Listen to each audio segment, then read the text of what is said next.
Today I have with me a comedian, actor, producer, and writer. He's the co-host of the LowKey Comedy Show with Matt Rife. He's been on multiple TV series such as Conan O'Brien Show, appearing on multiple skits, Marvel Agents of S.H.I.E.L.D., and also movies such as Who Killed Cooper Dunn and Dirty. He also shares the same ethnic background as myself. We're both Assyrian men. Paul, Elia, thank you so much for making the time. Oh my God. How you doing today? Claire, you killed it. Think so? That was great. A little bit of a start. You know me better than I do. I did my research. We have to be prepared.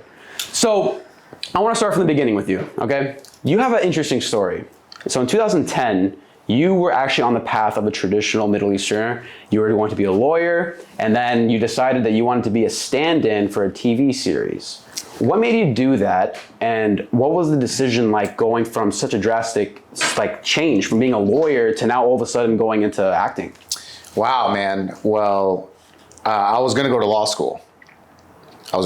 Man. I was studying at Wayne State University in Detroit, and then a buddy of mine named Rami Polis was like, "Yo, you should audition for these student films that were happening in Detroit."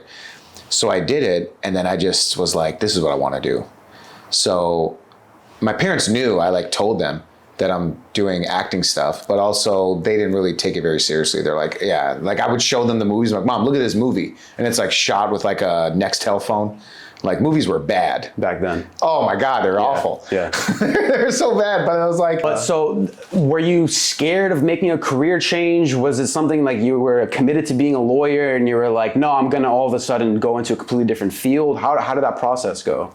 How deep of being a lawyer were you? Man, it felt like a full course shot, bro. Yeah. I was like, maybe it'll go in. Maybe if I try, the ball will go in. And I just dreamed that it could be possible.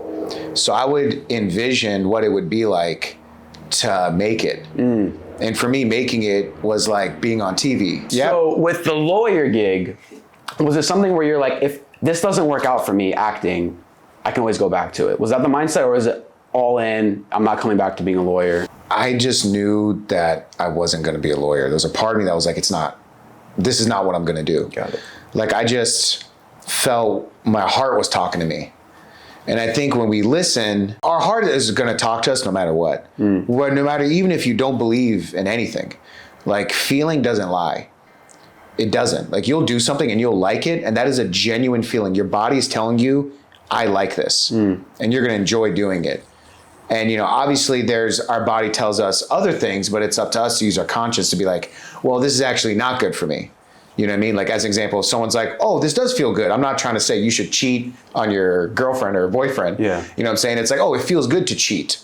You know what I mean? And it's just that's not what I'm saying. Our body and our heart align.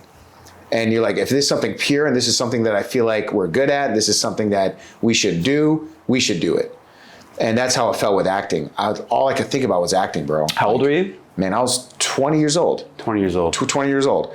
All I could think about was acting. I would meet people at bars and I would lie about where I'm at with my career. I'm like, oh yeah, I'm about to do Iron Man 6. In a way, you're kind of manifesting. Was that the idea? Manifesting, but I was Lieifesting, basically.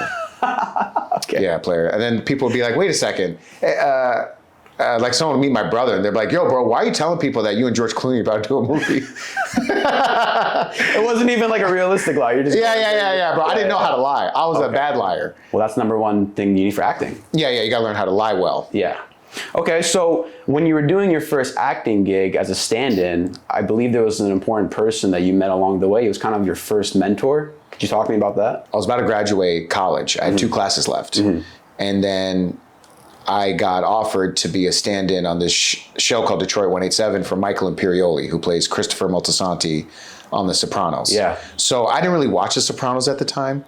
And when that gig was offered to me, it was because I was at a gym and I was playing basketball with these guys. And it's all these people that are trying to get into the acting business. And this one dude was like, there's this agency that hires people to walk in the background at movies. And if you're cool enough and you're dope, sometimes they'll ask you to talk.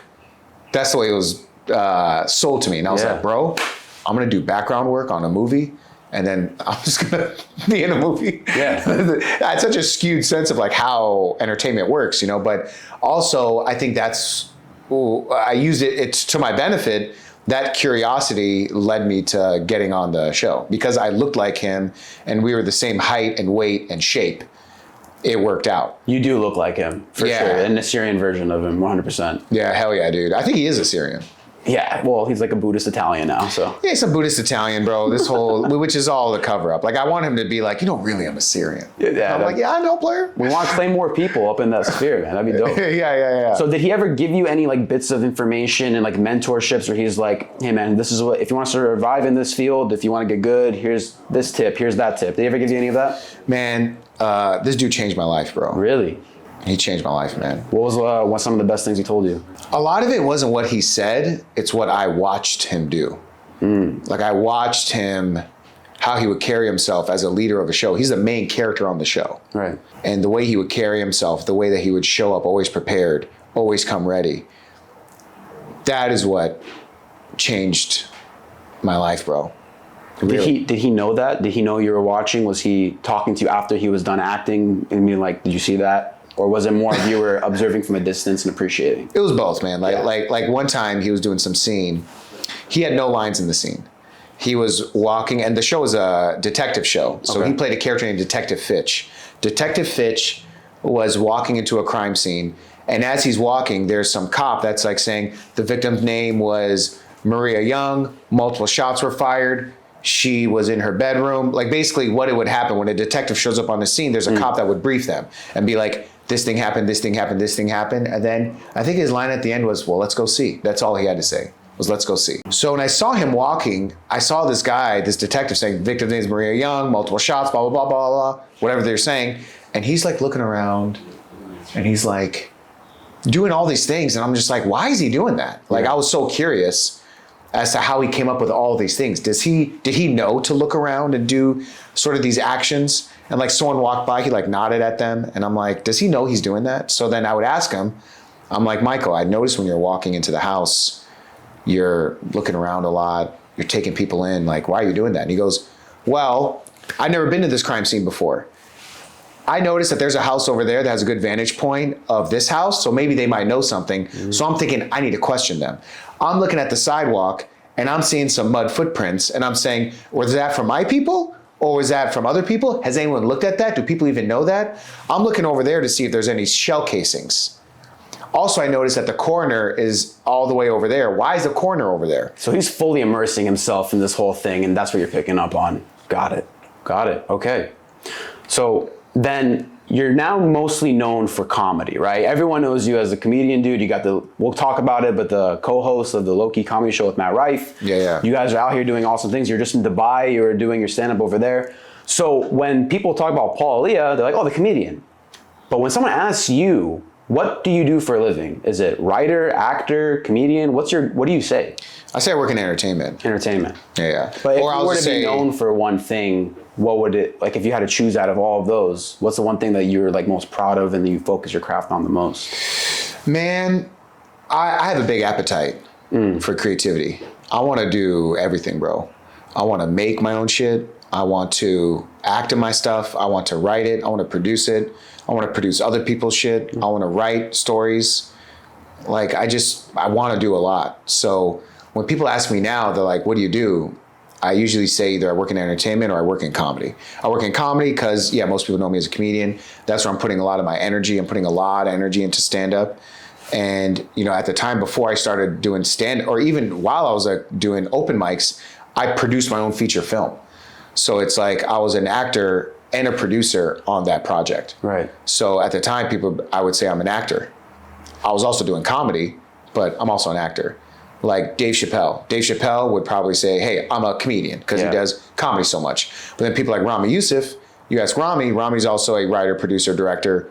I don't know what Rami says, to be honest with you. Like he's one of my closest homies and he does everything. Yeah. But I still think if you ask him, he'll say comedian. That's the interesting thing with comedians, right? So like you look at some of the biggest names out there, a lot of them, like Joe Rogan, he was on the sitcom before he started. Chappelle, he had the Chappelle Show. And then, just a bunch of guys, they start off in the acting sphere and then they did comedy and stand-up on the side, and then that blew up, and then they took over and they made that their main thing that everyone knows them for. But then inside, they're probably just happy to be creating in their own way. Yeah, I think Rogan would probably, he's really a podcaster. Yeah, now, more than anything. This guy's a podcaster and a businessman and an entrepreneur. You know, like he also does stand-up comedy, yeah, but it's like this guy just created a comedy club in Austin. Right, yeah, mothership. Yeah, bro. So it's like this guy is doing some king moves. Honestly, it's like someone asked Joe Rogan, what does he do? What does he do? He's like, bro, I'm a king player. Yeah. You know? Yeah. So speaking of comedy now, let's go into it. So the first time you ever picked up a microphone was at the MGM Grand Casino, right? And in front of 3,000 people, you picked up a microphone and you went on stage and you performed. I know how it went because I've heard you talk about it. Okay. But I want you to talk about it. And then I want to know, why did you go on and accept that opportunity? Because most people, let me put this way, 3,000 people is a lot of freaking people, right? Most comedians, they start in a coffee shop performing in front of 3 people and then they stutter over their words, they get nervous, their bits aren't even good, it takes them months before they get their own giggle. You went in front of 3,000 people your first time. Talk to me about that. Thank you for bringing this up. Wow, man. I was working on Detroit 187. I was working on that show as a stand-in for Imperioli, and then one of the actors on the show is this dude named Sean Majumder, who is also a dear friend. I love this man. He's a comedian, Canadian comic, and he was producing his own show, and it was a benefit, and he wanted to do it in Detroit. So I was like, bro, I'm a comedian. Let me do some time. And he goes, sure. So he gave me 7 minutes. And then I've never done comedy before. So I was in my mom's room, pacing back and forth, thinking of a routine. The day of the event? No, like a few days before. Oh, okay. And I'm like talking through it out. I'm like, all right, I'm gonna say this joke, then I'm gonna say this joke, then I'm gonna say this joke. And I'm telling it to my brothers. I'm like, is this funny?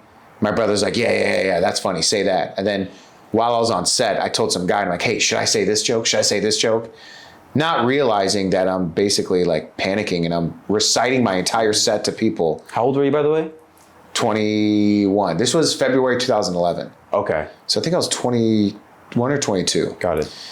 Yeah, bro. And then I got to the theater.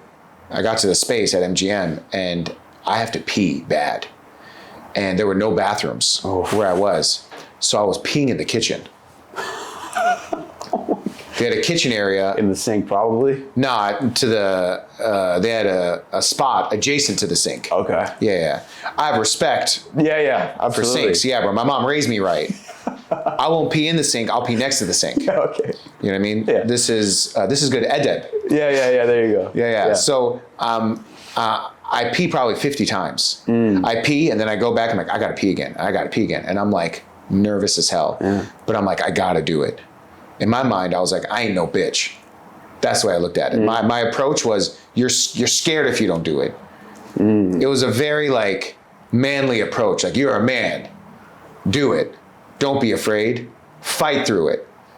You know? And the thing is, having this approach, I was like, it's almost like when you grab something so hard, it's harder to move.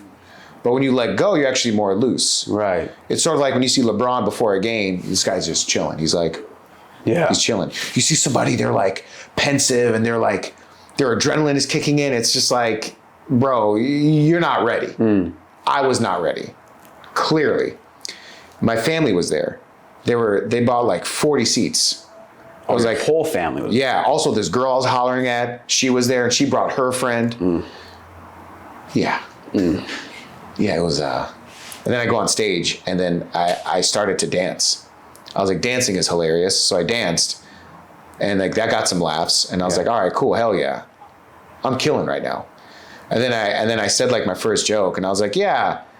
I was trying to make fun of Sean. I was like, yeah, Sean's name is so hard to pronounce. It's like you got to gargle water to say it.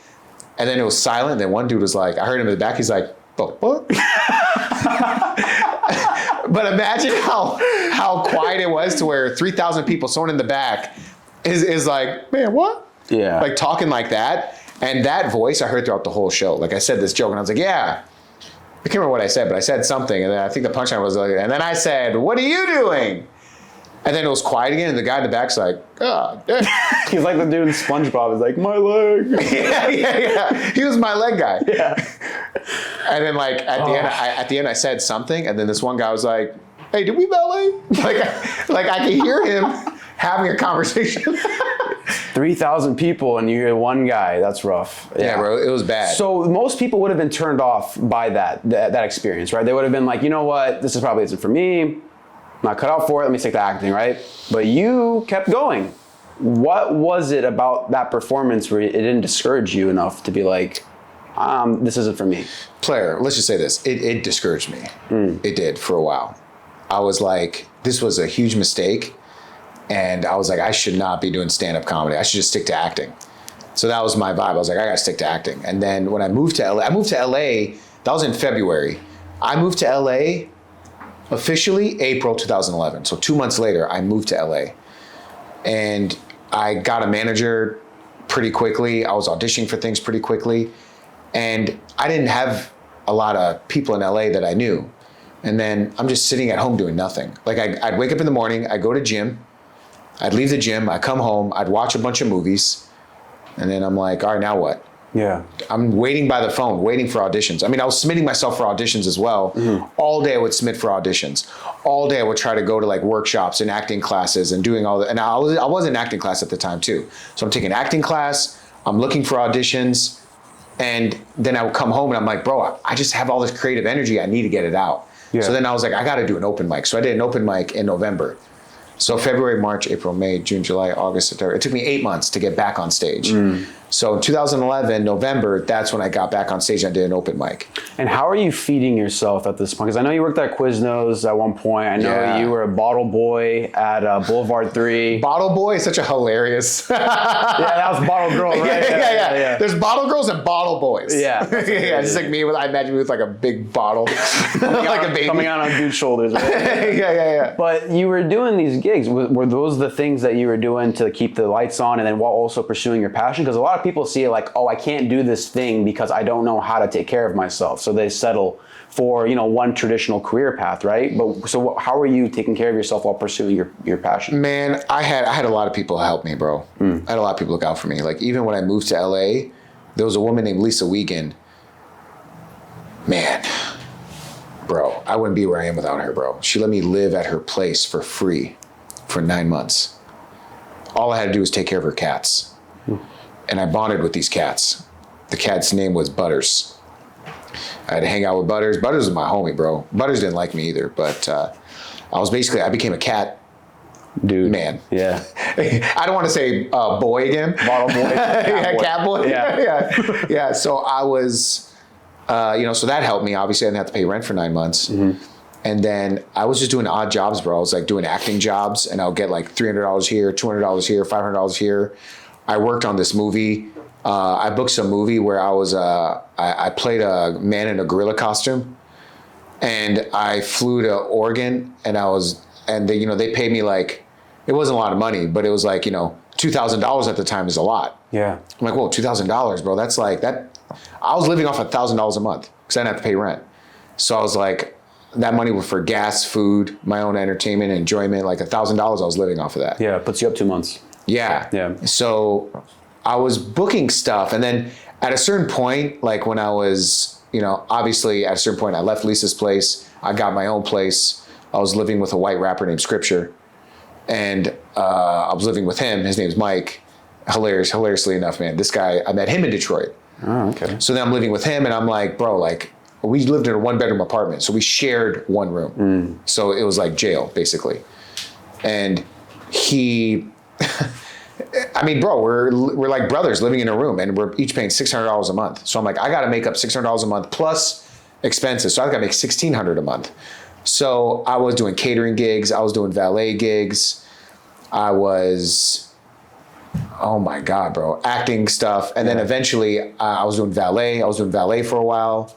And then I started working bottle service at a nightclub. And then that's when I started to make more money. Doing anything that you could do to keep the dream alive, right? Yeah, everything legal. Yeah. And everything that was not against my morals. And I didn't do anything that would put me in danger or shame my family in any way. So it was some honest living. This is something that I respect about you because you've been in the LA sphere for a long time. You're around a lot of actors. And this is something we were talking about off camera, how being in this type of environment can corrupt the soul. And so that's something I respect about you that we'll talk about later on. And we'll get back to that because that's something I want to touch upon. All right, hell yeah. But transitioning. So at this time, you're around 21, 22 years old, 2011, 2012. And so when you're first starting out doing something that you love, right? You have this passion, you tried it out, you're like, oh, I think I like this thing. So when you're young, you don't know, you don't have experience. So you tackle it head on, you just do it, right? So you have all of this unaimed potential, untapped potential. You're just very, very aggressive towards this one thing. You want to tackle the world head on. Over time, you gain experience and knowledge, and maybe your ambition is lower than it was before because you found out a smarter way of doing the thing than when you were younger. Sure. So when you were talking about Michael Imperioli, how he was noticing everything and you observed that. When you were doing the movie Dirty, you would go on ride-alongs to prepare for the role. You would pick up a real gun, and go shooting. So you feel, and when you're acting, you can get a good, authentic feel and give the audience a perception of you having experience with a gun. You learned codes, even though you didn't use them in the movie. You learned police codes so that you would get fully immersed in that position, right? That's that young ambition. You're trying to nail a role. Here's my question to you. Would you rather have the ambition of a young actor trying to nail a role, or would you rather have the knowledge and experience of a person who's been in the movie sphere for a long time, who has the screen time?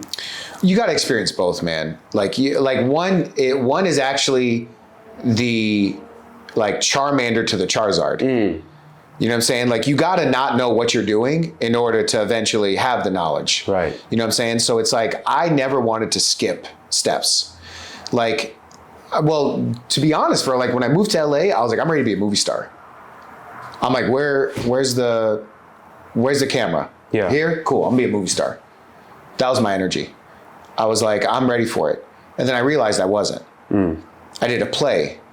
And when I was on stage, I'm still nervous as hell. I'm doing stand-up comedy, bombing. I'm like, I'm not as funny as I think I am. I'm at auditions, nervous as hell. In the waiting room, nervous as shit. I wanted success so bad that it hindered my creativity. So I realized, and I think through the movie Dirty is what I realized, like, I had to basically produce my own film in order, because I want to star in a movie. That's what I want to do. I was like, I want to star in a movie. How do I star in a movie? I'm going to produce my own feature film and make myself the main actor. No one has given me main actor roles. I was not getting those, bro. Yeah. Like, even there's some times I would go to auditions and I would nail an audition. I had a lot of experience working on set. Like, when I was working on Detroit 187, I was saying the lines. I wasn't just standing in, bro. I would memorize the script and I'd show up on set ready to go. And in my mind, I'm like, yeah, well, what if he dies? And they're like, Michael is dead. Yeah. Who could play him? Then I'll be like, I'll play him. I have bloody knife. You're ready for the opportunities that arise, right? Yeah. But I was just ready. So things I would do auditions, and there's some auditions I would do where I would fucking murder. And I'm like, dude, I killed this shit, and I wouldn't book it. I would go to commercial auditions, smash them, not book them. And yeah, there were auditions, like I was mentioning auditions I would not do good at. Yes, I had those too, which made me realize, I'm like, bro, if you want to be really good, you need to be good at will. Can you just pick up a microphone and be hilarious immediately? Yeah. That's how you know you're good. Right. So I was not there yet, but I was like, I'm going to do this film Dirty. And in my mind, I was like, this is going to be the thing that's going to take me to the next level. But now in hindsight, I'm like, this was the thing that actually helped me get better. This was a stepping stone. Right. I thought this was going to be the thing to be like, yeah, cool. Now I got a fucking house and I'm rich and I can tell my parents, look how dope I am now. Look, mom and dad, I did it. Yeah. You know what I mean? And it wasn't that. And I didn't realize that until after the film sort of fizzled out and but people gave me mad respect. People were like, yo, bro, you produced a feature film, bro? And you're just a young Chaldean-Assyrian kid from Detroit. You came out here and you made your own film, sold out the Writers Guild, 550 seats. You sold it out. Well, there were free tickets, but should I say sold out? Yeah. You know what I'm saying? You had 500 people come. Show up. Yeah. You put Chaz Bono in a film. Cher was at your premiere. Cher. So to answer your question, would I rather be? I'm like, bro, I think I had more fun not knowing what I was doing. Because it gave me something to really look forward to, because I was like, oh man, it felt good. So I never want to lose that. So I still try to have that always in all my work. Like even I'm about to shoot my hour in October 2023. Nice. I'm gonna film my comedy special in October. I'm looking at the material right now and I'm like, it's gonna keep getting better until the day I shoot it. Yeah. The day I shoot it, I'm gonna keep working on it. And then once it's done, I'm gonna let it go and be like, I did my best. Now what's next? Like I had so much fun. And I think I'll have even more fun, like learning police codes and going on ride-alongs and holding a gun. I'm like, that's what acting is, bro. Yeah. Like that's how you learn about shit. Like if I have an audition, they're like, you're playing some Iraqi guy. Like sometimes I have these auditions where it's like I'm playing an Iraqi guy, you're a war refugee. I never been to Iraq. I don't know what it's like being a war refugee. So I'll watch a documentary about being a war refugee. And I'm learning so much. I'm getting emotional learning what this is through this audition. There's some people that are just like, I'm just gonna memorize the lines, say the thing, inshallah, we'll see what happens, and that's it, bro. Khalas, that's it. That's all I'm gonna do. But the curiosity in me, which is that guy that when I first started, that curiosity is what is making acting and comedy so enjoyable for me. Because it's not about just getting a check. Yeah. Like sometimes you'll do something and just get a bag of money. They're like, hey, I want you to do this show. Here's some money. Do the thing. And I'm like, all right, cool. What am I doing? I'm doing this, blah, blah, blah. Cool, great. There's some acting roles you'll do. I get that. So, but is there ever a part of you now where you look back at your younger self and you're like, how the hell did I do that? Bro, it's all God, man. It's all God. I'm such a believer in God, bro. And I look at everything in my life that this came from God. So that's where I put all my gratitude on. But so you touched something about money, which is now let's talk about this, okay? Because we grew up with the same mentality, same background, both Assyrian men, you're Chaldean, I'm Assyrian, Catholic, we talked about this. What I've heard from you is that your environment when you were younger was a little bit of a rough one, right? You had rough friends growing up. It was a lower income, if I'm correct. Yeah. And so most people, from our backgrounds especially, when they grow up in these environments, their environments dictate their decision makings. It also makes them have this mentality of, I'm gonna get out of this situation one day and I'm gonna provide for my family. I'm gonna retire mom and dad. I'm gonna take care of my family, that mentality, right? Yeah. When you're going to become a lawyer, did the environment that you grew up in make you become a lawyer? Because you said your brothers are, doctors, lawyers in real estate. So those are, everyone knows there's money attached to those titles, right? Yeah. So was that the reason why you wanted to become a lawyer, and because the environment dictated it? And talk to me about that. No, I just wanted money, really. I thought I'd be good at it too, because I was like, I like talking and there's money in this, so I'm just gonna do that. So shifting to comedy then, you never worried about the money aspect? Or was it a different shift from being a lawyer then? Because it's a different motivation, right? Man, not as much, bro. Like, I mean, I wanted money. Of course, I was like, man, I want to make some money. Yeah. So, I mean, my brothers would like mention it to me. They were like, bro, you're not in this for the money. You're doing this for the passion. And they're basically saying, that's dumb. They're like, passion is fucking whack. And the thing is, bro, like they're right in a lot of ways, I guess. Yeah. But in their own way, they're like, okay, yeah, like you gotta make money. Because my parents, like my mom worked her first job at 11 years old. She was fixing TVs in Iraq. Fixing TVs. She then worked as a dental assistant in Iraq. She changed her age to make herself older to work a job. Because my mom also had to support her brothers and sisters and her mom and her dad. Yeah. My mom's, my grandfather, he worked in trade. So my mom would go with him as a young girl and like work with him. And they would like go to like the bazaars in Baghdad and start to hustle and sell shit and make money. Yeah.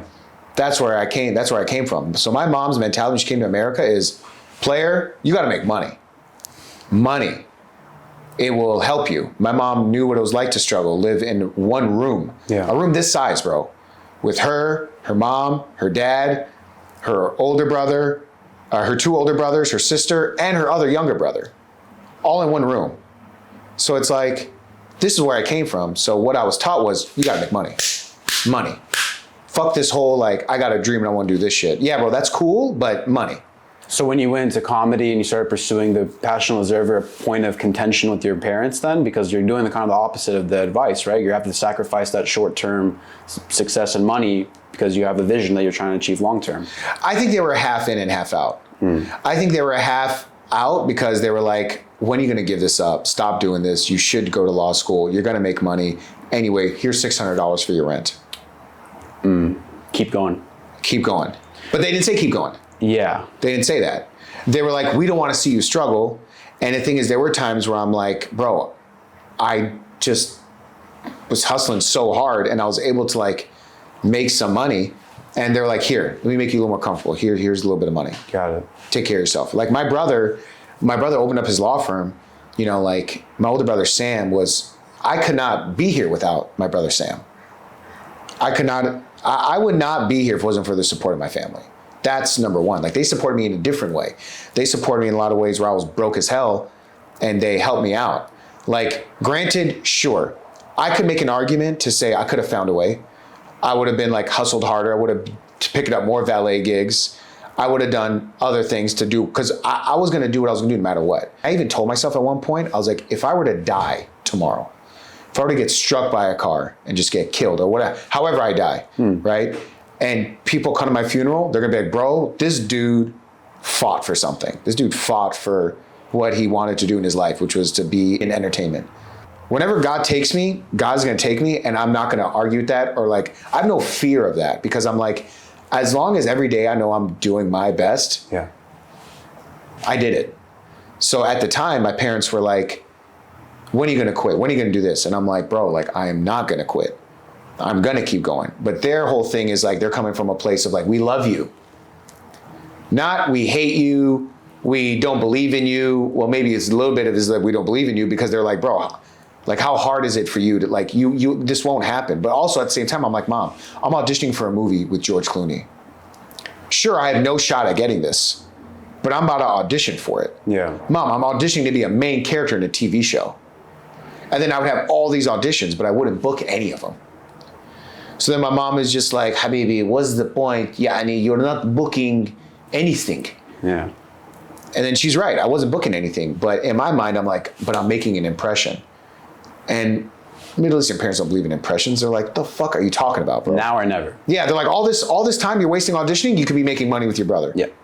You actually just did something I want to comment on. Oh, hell yeah, player. So I ask this with a lot of people who are comedians and also of a less serious nature, right? I worry for them more so if they never get taken seriously, right? But you just did something. And I've seen you talk, man. I've seen your movies. You could be laughing and joking and talking, and then in an instant, there's a look in your eye and your face and the tone of your voice where you let people know you're being very serious. You just did it right now. Yeah, I don't fuck around. Yeah. Even that in mind, even though you just did that and you proved it, do you ever worry about people not giving you the respect that you're demanding in a moment because they're like, oh, he's a comedian, he's probably just joking around right now? You never worry about that? I don't care about that. I'm not worried about that, bro. I'm not worried about what other people think of me. Let people think what they want, bro. All I could be is just be me. That's really my mentality. That's my mantra in life, bro. You know what I mean? We can only be who we are. We can't be anyone else. Anyone else we're actually running away from who we are. So if someone looks at me and is like, oh, this guy I can't take him seriously, or I can't, like sometimes I'll say something and people will be like, I'm sorry, I can't take you seriously because like you're a comedian. And like, I don't know if you're joking or not. And like, I look at that as like, that's such a whack approach. I'm like, have you gotten it? Yeah, I mean, usually it's from people who I can tell pretty quickly if someone is like fucking whack. You can tell pretty quickly. Like, you know, like I'll do a show. Like I was doing some shows in San Jose, and then this dude came up to me, and then he was like, wow, so you're a comedian. And then he goes, are you making money? And I just left doing a sold out show in San Jose. And he's like, are you making money? I don't know this guy. I've never met him before. And I'm like, and in my mind, I want to be like, motherfucker, you're asking me if I'm making money, dog? I don't even know who you are. Yeah. You just came watching me perform. You're asking me about money? I'm like, are you making money? But the thing is, he's so out of touch and unaware. Also, he's wearing cargo shorts in the winter. So already I'm just like, you're out of touch with your legs. You can't even feel your legs. You ain't got no base. Okay. You know what I'm saying? High socks and shorts, and he's with a woman? Player, you with your girl and she let you go out like that? Dog, he's dressed like he's about to look for some mail. Yeah. You know what I'm saying? So the thing is, already based on that, I'm like, I can't take anything he says seriously. But the thing is, I won't be surprised that he made a comment like that and he's totally unaware that it was rude. Right. Because high socks, low shorts. So yeah, male boy. So you accept the fact that you accept how people are, and you just worry about yourself. That's all I worry about, bro. I mean, I think mostly it's in the Middle Eastern community. We worry about external appearances a lot. No, because they'll ask things like I went to this one organization in Michigan, and they were like, "So, are you making money?" And because the thing is, and I get it, because that's where they come from, and they're so familiar with me, they think they can talk to me like I'm their nephew. Right. But at the same time, I'm just like, player, you can't talk about that. I'm not asking about your pocket. Yeah. But they look at me, they're like, oh, he's a young guy. Let me ask him about money.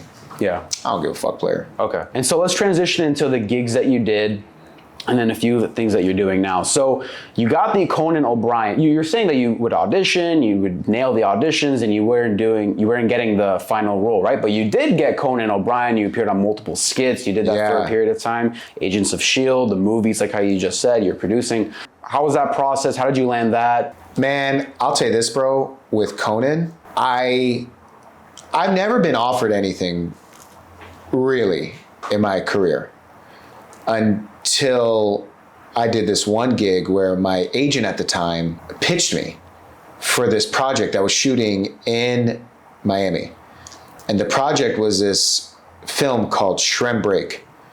And it was basically a short film, TV pilot, promoting Ray Shremmerd's new album, Shrem Life 2. Mm-hmm.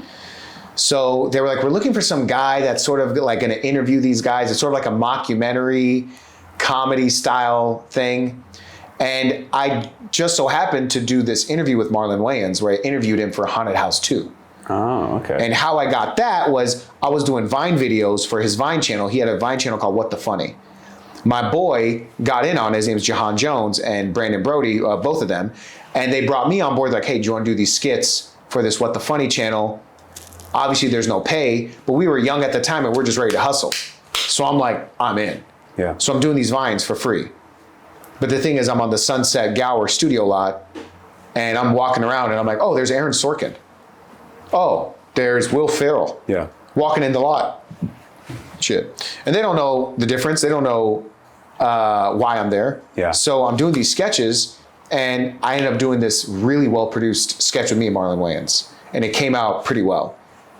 I put that online, gave it to my agents. My agent sent it to this dude named Dave Meyers. Dave Meyers is a fucking incredible, world-renowned music video director. This guy has directed some of the biggest music videos in the world. Mm. He was directing this thing with Interscope Records, this Shrem Break thing. They hired me without sending a tape on the spot to do it. Wow. And it was the most amount of money I've ever been paid to do an acting role, ever. How old were you? Bro, I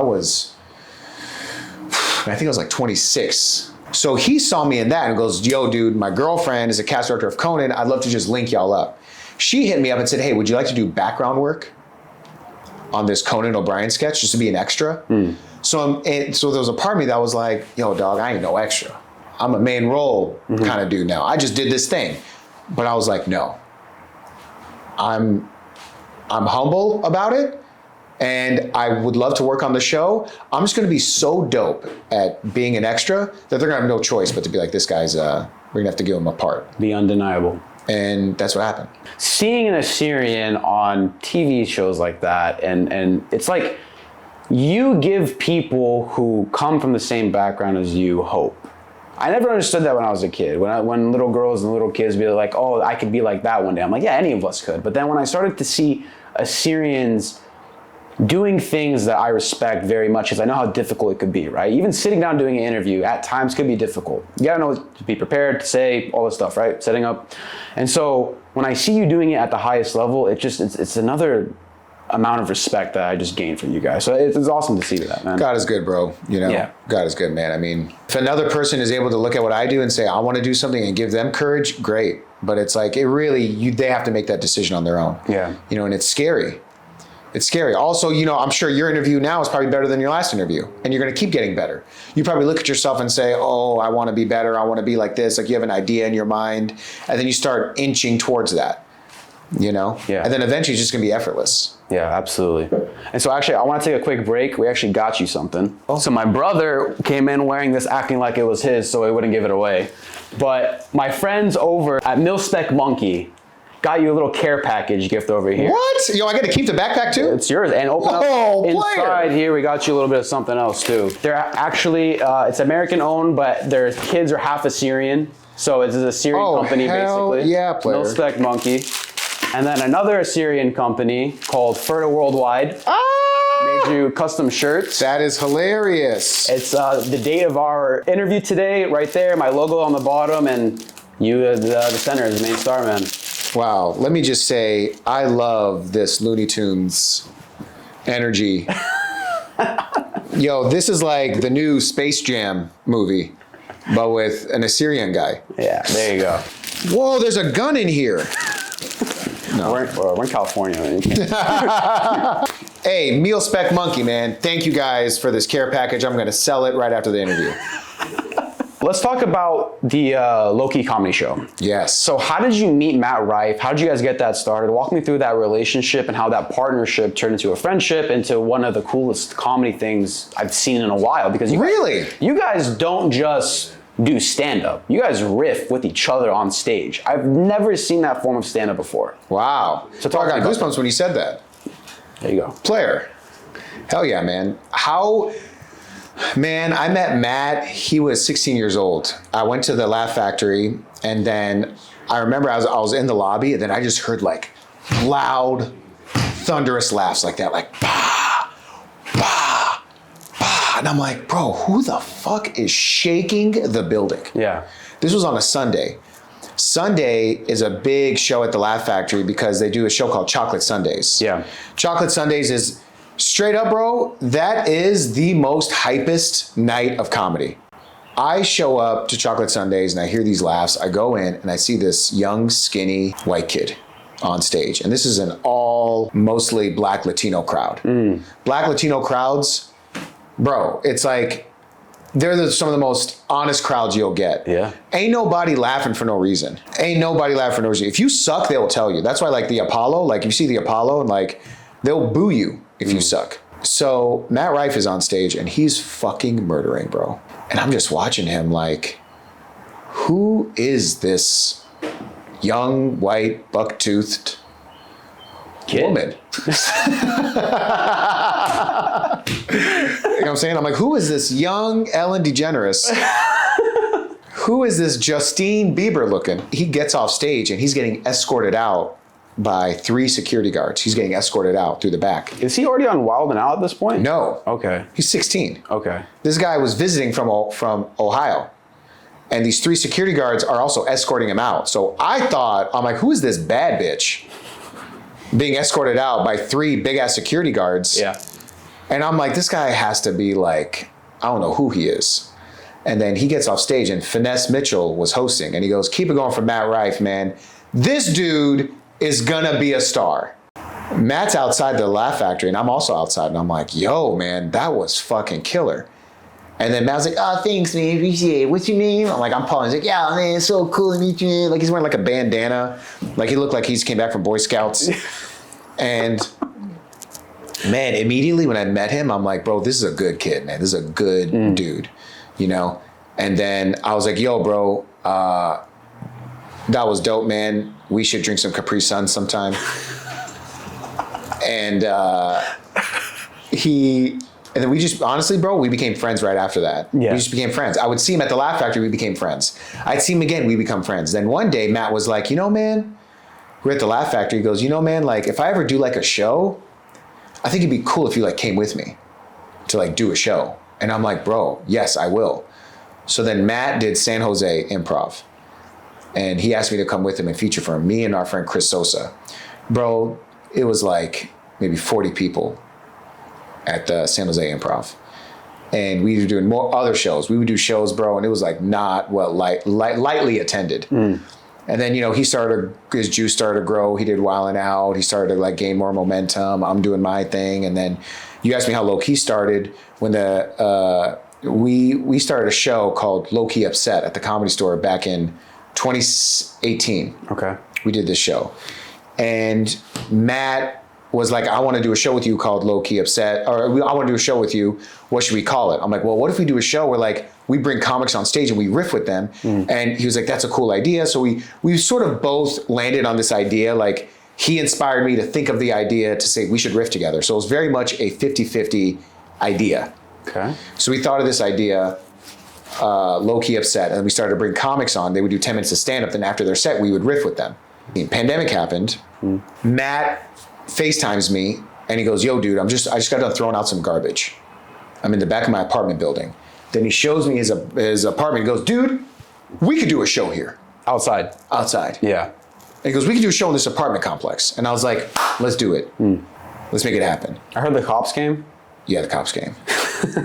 The cops came. But the thing is, they were only there for a domestic abuse call. Oh, thank God. It wasn't for your show. Yeah, that's me and Matt. Me and Matt were like, thank God it was just domestic abuse. Woo! Thank God it was an overcooked chicken. Yeah. Man, I swear to God, bro, it's something I'm the most proud of, is that show. Yeah. Because we really healed a lot of people. I didn't realize that.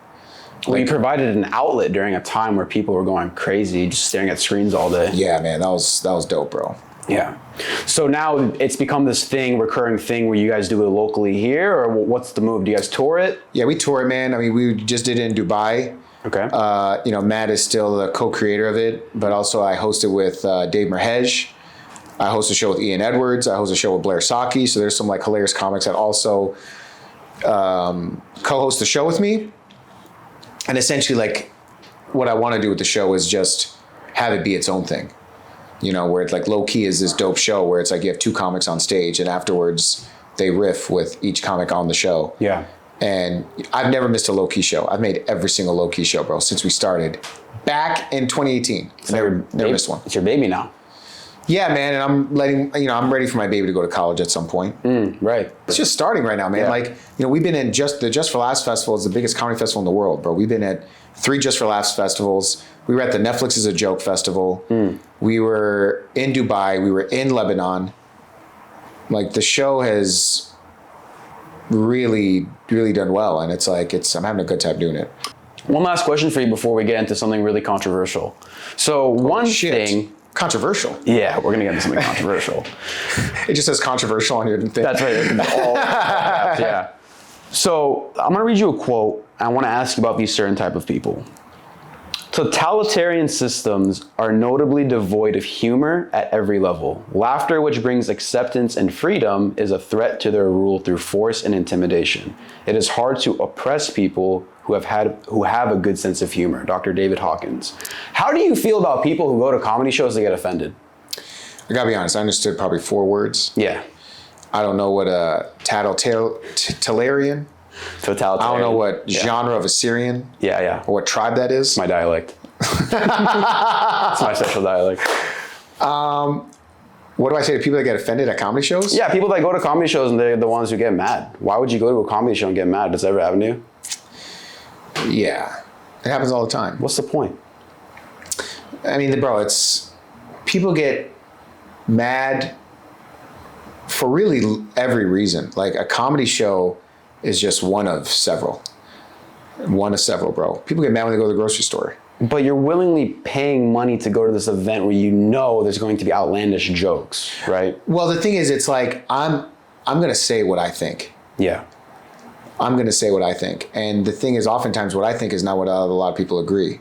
Like, I talk about my beliefs and I talk about religion. I talk about God. Like, there was a point where I was talking about how I practice multiple faiths, which a lot of people find that really odd. I'm like, yeah, I've prayed with my Muslim friends before. Okay. I've been to a masjid. I've fasted Ramadan. I've been to a Jewish temple. I've meditated with people. I've been to spiritual events, and I'm open. And there's some people who are like, you can't do that. If anything, it makes you a stronger Christian, because any faith that is shaken by trying it in different ways is probably not a faith to believe in if you can't see new ideas. Player. You saying that at a comedy show, someone might get upset. Sure. But it's like, I don't care, bro. They're not, the thing is, all they got is being upset. I got a microphone and knowledge and experience. So it's like, I'm just going to shit on you. But the thing is, people want to get shit on. Like, people think comedy shows are TikTok. So like, they'll go on stage and they'll just say something and they want to be talked to. Like one guy, like, I was doing a show and then I said something like, I was talking about Dubai. I was talking about one of my previous trips to Dubai, and this one guy's like, they won't understand. And I looked at him, I'm like, what? And he goes, come on, put me on the talk. That desperate. Bro. But all they know, they're just a black shadow in the video. They don't even get that. The lighting's on them. I ain't gonna tag you. Yeah, you don't even know their name. Yeah, no one knows the heckler. No one remembers the heckler. So it's like, bro, it's fine. Like, I'll do a comedy show. If someone gets offended, I take that as a compliment, actually, because I'm like, wow, I'm really saying something that is making someone like want to shout their opinion. Get under their skin, yeah. It's sort of like a really good movie, a really good horror movie is when someone yells, bitch, don't go in there. Yeah. Something so run, bitch. Something so obviously bad. Yeah. Stop trying to save him. So that they're so into it, they need to say something. Yeah. So it's like, if I'm saying something and someone's offended by it, I take that as, oh, bro, I must be saying something I must have a strong position. And I want to have strong positions in everything I say. If I say something, I want to have like, even before I take a joke to stage, I'm like, what is my take? Is there an opinion? Yeah. What is my opinion? Do I believe in it? And what's funny about it? Am I articulating this right? Like, there's a lot of thought that goes into shit. Yeah. You know? And the whole magic trick is making it seem like it's effortless, making it seem like, oh man, I just came up with this. Yeah. That's the magic. Right. But they don't know the preparation that behind it. No. So the thing is, like, if someone gets offended, I don't care, bro. Got it. So you talked about faith, talked about religion, talked about different religions. We talked about being Assyrian and Chaldean, right? This is the controversial thing I wanted to talk to you about. So I'm Catholic, but I say I'm Assyrian. And for those who are listening that don't know, Assyrians are an ancient people who survive today that come from the Assyrian Empire. Most people know it as Mesopotamia, cradle of civilization. There was Babylon. And now there's different sects and religions, and we are a divided people. My friend Paul is a Chaldean. And if you want to explain that really quickly, and we can talk about the controversies behind that and why it's a little bit silly. Yeah, I am Chaldean-Assyrian. Assyrian is my ethnic background. Ethnically, I am Assyrian. A lot of Chaldeans do not identify Assyrian as their ethnic background. They identify Chaldean as their ethnic background. Right. Which is not accurate. And I posted a video where I was describing it because I was just getting tired of people being like, no, you're Chaldean. I'm like, no, I'm Assyrian. Like, I'm Assyrian. I would say I'm Chaldean-Assyrian, but I'm Assyrian. That's my ethnic background. And then I was like, I'm just going to try to make a video to help explain this further. And yeah, like, you read the comment section. Right, I've seen it. Yeah, it's hilarious. Yeah, so here's the problem that I see, right? The Assyrian people are split three ways, like how we were talking before. There's the Assyrians, there's the Chaldeans, and then there's the Syriacs, Syriyoyo, right? And then within those three groups, they're divided three ways also. The Assyrians, there's Assyrian Church of the East, and then Shoab Yercha. Then with the Chaldeans, there's Chaldeans that say, yeah, we're Catholic Assyrians. Then there's Chaldeans that say, no, we're nothing to do with the Assyrians, we're our own thing. And then there's Chaldeans that say, no, we're just Arab, we're Catholic Arabs. Catholic Arabs, yeah. Right? And Syriyoyo, I don't know, they're doing their own thing. They're Orthodox over in like the Eastern European parts, right? So we're a heavily divided people. Yeah. And I think a lot of it has to do with ego, pride, and also lack of knowledge. But I also understand it when someone goes up to another person and says to them, Paul, your whole identity, your whole entire life, that you've grown up to thinking that it's this the way. Let's pretend you're a 40-year-old man. Okay. I'm saying, Paul. Close. Well, you look younger than that. You're wrong your whole life, and you're stupid for thinking that. You're actually this. If someone said that to me, I would be really frustrated and combative. I wouldn't just accept what they were saying, because you're telling me my whole identity, my whole entire life is incorrect, right? The thing that I taught my kid, the thing that my parents were proud of. So I'm naturally gonna fight that. I'm naturally gonna say to you, it's just human nature. No, that's not my tribe, this is what I am. So I completely agree. I think Assyrians take the completely wrong approach when they go and try to tell this to Chaldeans that don't believe that they have an ethnic identity that is Assyrian. Because you're slapping them in the face trying to tell them, I'm not saying you in particular, I'm saying just in general, the way that people do it is they go, you're wrong, this is why, suck it, kind of thing, right? And I used to do that a lot. And I realized it's super ineffective because people just resent you more for doing it. And so I guess the real question is how do you unite these things? And you grew up calling yourself Chaldean your whole life. Yeah. You didn't even know what Assyrian was. No. But then someone told you and you were open-minded and you were like, okay, let me look into this. Can you talk about that? Man, I didn't know what Assyrian was until I was like in 8th grade. I didn't know what Assyrian was until I was in 8th grade, bro. I was like, I'm Chaldean. Yeah. That's what I am. I'm Chaldean. And it's like, this is the Chaldean church. We are Chaldean. That's my ethnicity. You speak Chaldean. Yeah. You know, I would hear Chaldean. Like, I would hear them say it's also called Sudith. Yep. I would hear them say it is a branch of Aramaic. Yep. I would hear them say it's the language of Christ. So I would hear those things. And then Passion of the Christ, they're like, oh, they spoke some dialect of Sudith. I don't know what language they were speaking exactly in Passion of the Christ, but I never really considered Assyrian part of who I am. And that's just how it is in Detroit. I think in Detroit, a lot of Chaldeans, like, you know, there's organizations called the Chaldean blah, blah, blah. Right. There's the Chaldean News, the Chaldean blah, blah, blah. And then there's the Assyrian News, the Assyrian Organization, the Assyrian blah, blah, blah. Yeah. You know what I'm saying? There's all these Assyrian things and all these Chaldean things. So I started to see that and I'm like, well, these are two separate things, bro. If there's a Chaldean News and the Assyrian News, that's not the same. It looks like they're two different news outlets. Right. So it's like, basically what you would ask a Chaldean to do is like, hey, you're going to change your domain name. Right. And they're like, I've had this domain for so long, bro. I am not going to change it. I'll acknowledge it. Some will do it. Yeah. I even ran into some Assyrian guy when I was, I went to Sugarfish, not to flex. Hey, I was at Sugarfish and some guy was like, bro, you're funny as hell. He just came to me and goes, you're funny as hell. And I was like, oh, thanks, man. And then he was like, yeah, I'm Assyrian as well. And I appreciate the video that you put out where you were sharing what Chaldeans and Assyrians are. Because he just immediately goes, we're divided, man. Chaldeans don't know that they're Assyrian. And it's like, you know, they're haters. And it's like not right. And it's wrong. So I would say, yeah, bro, the approach of it is like, I can only just say the truth. Yeah. And that's why I'm not responding to people in the comments, bro. Yeah, you can't. It's like nothing. But there's other guys that are responding to people in the comments. Right, but those people have nothing to do with their lives, so they're just in there fighting wars for you all day. Yeah, so what I think we should do, bro, I think there should be like a really dope televised Debate where you should get someone from the Chaldean community that's like, I'm going to show you why Chaldeans are a separate ethnic background. I would love that. And then it's like, cool. Yeah. Now here's someone who is an Assyrian who's going to, and then we should have a historian and a panel and some other people to go through the facts. I think this is what we should do. I think there should be a Chaldean-Assyrian convention. I think they should do that this year at the Assyrian convention. I think we should invite someone from one of the Chaldean foundations and say, hey, we would like to have this conversation.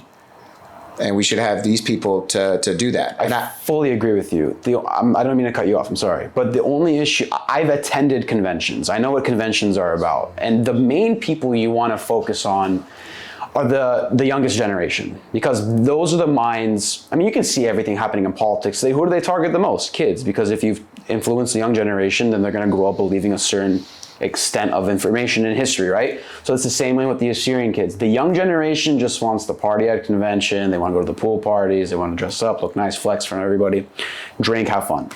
That's what convention is for my generation, right? I wholeheartedly agree with you with everything you just said, because that is the only way to stop bad information is with good information, better information, and you have to present it in a certain way. But the real tricky thing is, how do you get the younger kids to listen and then not dunk on each other saying, oh, this guy made a really good point. This is why you're wrong. You're stupid for this. You're stupid for that. Oh, it's easy, bro. Like, the thing is, whether they show up or not, it doesn't matter. It's irrelevant. You film the event and then you say, here's a clip. That's how people digest information. A lot of them understand the dialect of internet.